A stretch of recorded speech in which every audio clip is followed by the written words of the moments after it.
क्या होगा। आइए मैं पेज खोल रहा हूँ इस ग्रंथ का, और उस दर्शन में मेरी बड़ी रुचि होती है जिसका प्रमाण ग्रंथ में मिला हो। आपने हनुमान जी के दर्शन किए होंगे, किए कि नहीं किए? हाँ, सूर्यकुंड पर। तो दोनों की ही ये मैं कथा आपको सुनाई देता हूँ। यह मंडला महात्मा मंडन मिश्र और आदि शंकराचार्य भगवान का इस जगह पर शास्त्रार्थ हुआ है। इसका नाम ग्रंथ में तीर्थों में नाम आता है। तो ततो गच्छन् महाराज तीर्थम परम शोभनम ब्रह्म हत्या हरम प्रोक्तम रेवा तट समाश्रय।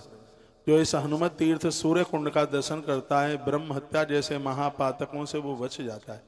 हो सकता है कि मंडला के लोगों को भी इस बात की जानकारी नहीं होगी जो मैं बताने के लिए जा रहा हूँ। हनुमता विधम यत्रा विद्यते उत्तमम हनुमंतेश्वरम नाम कथम जातम। दशमें युधिष्ठिर ने पूछा कि ब्रह्म हत्या हरम तीर्थम रेवा दक्षिण संस्थितम, स्पष्ट लिखा है दक्षिण तट पर ये हनुमान जी बैठे हुए हैं।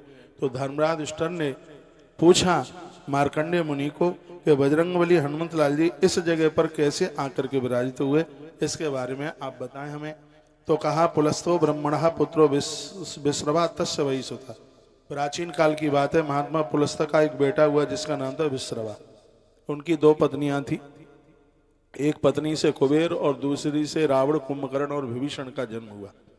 कहते हैं रावणस्तेन संजातो दशास्यो ब्रह्म राक्षसा। रावण बड़ा गर्वीला था, बड़ा अहंकारी अभिमानी था। राम कथा के माध्यम से आपने सुनाई है। सीता हरण के लिए रावण ने अपने छोटे भाई कुंभकर्ण को, इनको सबका सहयोग लिया। कुंभकर्ण ने समझाया भी था। बार कुंभकर्णेना सीताम मोचे मोचया विभीषणेन वही पापो मंदो दरियात पुनः पुनः। विभीषण ने तो उसकी लात को भी झेला और आखिर में भाई का संग भी उन्हें छोड़ना पड़ा। युद्ध पूरा हुआ और भगवान राम, में बहुत संक्षेप में सुना रहा हूं भैया अनादि भाई। ये जो सूर्य कुंड की महिमा और वहां हनुमान जी का जो एक अद्भुत चरित्र है, यह 33 नंबर का अध्याय है और यह ग्रंथ है जिसका नाम है नर्मदा पुराण, रेवाखंड स्कंद पुराण का। और इसके 33 नंबर के अध्याय में भगवान हनुमंत लाल जी जो दिन में 3 चेहरा बदलते हैं उनका ये वर्णन किया गया, और उन्हीं की मैं कथा सुना रहा हूँ, वो आप सुन लीजिएगा। जब प्रभु श्री राम जी युद्ध जीत गए और भगवान आ गए, तो एक दिन की बात ही हनुमंत लाल जी भगवान महादेव का दर्शन करने के लिए गए। तो दरवाजे पर नंदी ने रोक दिया, कहा तुम ब्रह्म हत्यारे हो। सामूहिक हत्या में बहुत ब्राह्मणियों के गर्भ में बच्चों का मरण हुआ, जिससे बहुत बड़ा पाप तुम्हें लगा है, तुम अंदर प्रवेश नहीं कर सकते। और नंदी ने हनुमान जी को रोक दिया, शंकर जी के दर्शन करने नहीं दिए। हनुमान जी वहीं खड़े रह गए बाहर।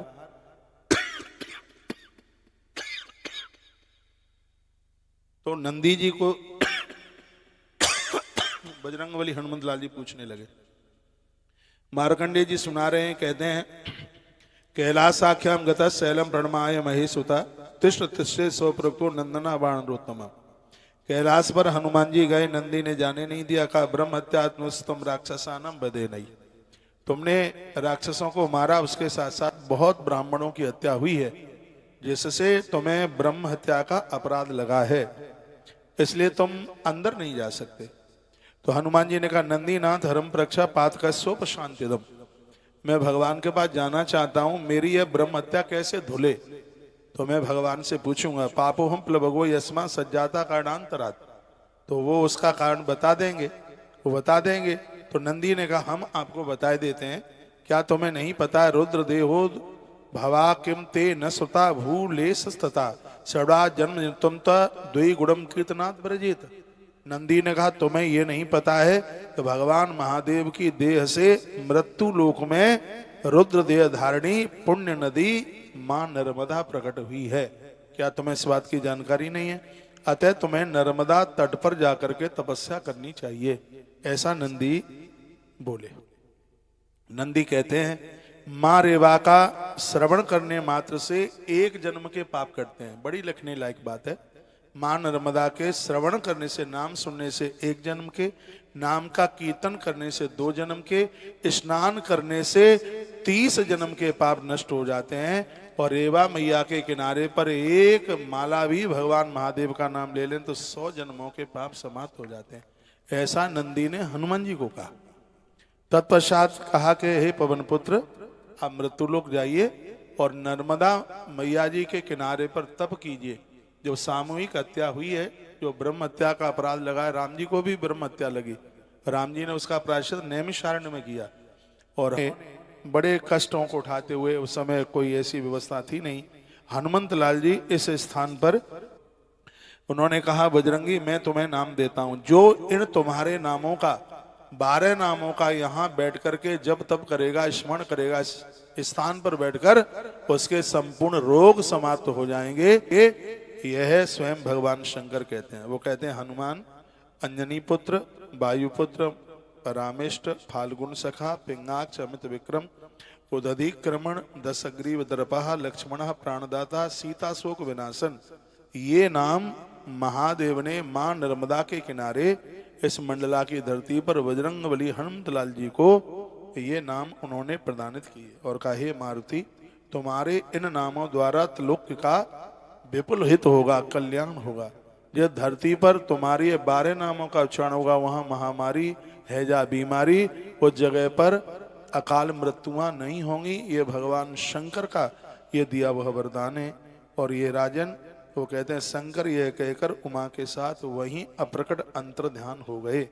इतनी बड़ी महिमा यहाँ की बताई गई। आत्मयोग बल के द्वारा, ब्रह्मचर्य साधना के द्वारा बजरंगबली हर युग में इस स्थान पर आके बैठे हैं। सुबह 4 बजे से लेकर के हनुमान जी 10 बजे तक यहाँ बाल स्वरूप में रहते हैं। इस जगह पर 10 बजे तक बाल स्वरूप में रहते हैं। उसके तत्पश्चात बजरंगबली हनुमंत लाल जी 4 बजे तक युवा अवस्था में वहां रहते हैं। उसके तत्पश्चात जब संध्या की आरती होती है, तब बजरंगबली वहां वयोवृद्ध के रूप में दिखाई देते हैं। प्रत्येक दिन 3 बार हनुमान जी अपना चेहरा यहाँ बदलते हैं। ये तो हमने आपको हनुमान जी की महिमा सुनाई। वहां मैया जी में एक कुंड है जिसका नाम है सूर्य कुंड, जो आजकल लुप्त हो गया है, और वो मैया जी के जल के द्वारा वो ढक गया है। ये बहुत प्राचीन है, ये सतयुग का है। उसकी भी महिमा इस ग्रंथ में कही गई। तत्र तीर्थे तो याचनाता पूजित परमेश्वरा सहस्र कृणम देवम नाम मंत्र विधानता। आज कितनी बड़ी महिमा। यहाँ रविवार सप्तमी का वर्णन किया गया। आज रविवार के दिन हमने उस सूर्य कुंड का दर्शन किया है। कहते हैं बहुत लंबे समय तक इस कुंड में सूर्य नारायण ने हवन किया, यज्ञ किया, और हनुमान जी को कहा, दुष्ट राक्षस यहाँ ना आवे, इसलिए तुम पहरेदारी देते रहना। जो आज मंदिर में बजरंगबली हनुमंत लाल जी महाराज जो बैठे हुए हैं, सूर्य देवता ने यहाँ यजन किया और हनुमंत लाल जी ने उस यज्ञ की रक्षा की। ऐसा प्रमाण इस ग्रंथ में मिलता है। 25 नंबर का अध्याय है और श्लोक नंबर 18 से लेकर के पूरा का पूरा अध्याय ही सूर्य कुंड के बारे में कहा गया। नर्मदा मैया की परिक्रमा में 4 विशेष कुंड हैं। उन 4 कुंडों में एक विशेष नाम सूर्य कुंड का चल करके आता है। और आज हमने भगवान की कृपा से रविवार के दिन उस सूर्य कुंड का दर्शन किया है। उसके बारे में देखो क्या क्या क्या। नर्मदा तट माश्रिता स्थापयत्मात्मनुस्तनम। यह स्थान स्वयं सूर्य देव के द्वारा प्राप्त हुआ है। प्रातः की किरण निकलती है तो सहस्रांश निधिम धामना, हजारों हजारों सूर्य की किरणें मात्र नर्मदा के ऊपर आकर के गिरती हैं। तत् तीर्थे तो यशनात्वा, जो यहाँ इस स्थान पर स्नान करता है, पूजा करता है, नाम का मंत्र जपता है, तेन तप्तम हुतम तेना, उसको तत्काल यज्ञ हवन करने का पुण्य तो प्राप्त होता ही है। यहाँ ऐसा करने वाले व्यक्ति को जीवन में कुष्ठ रोग नहीं हो सकता। इस धरती का यह दिया गया वरदान है।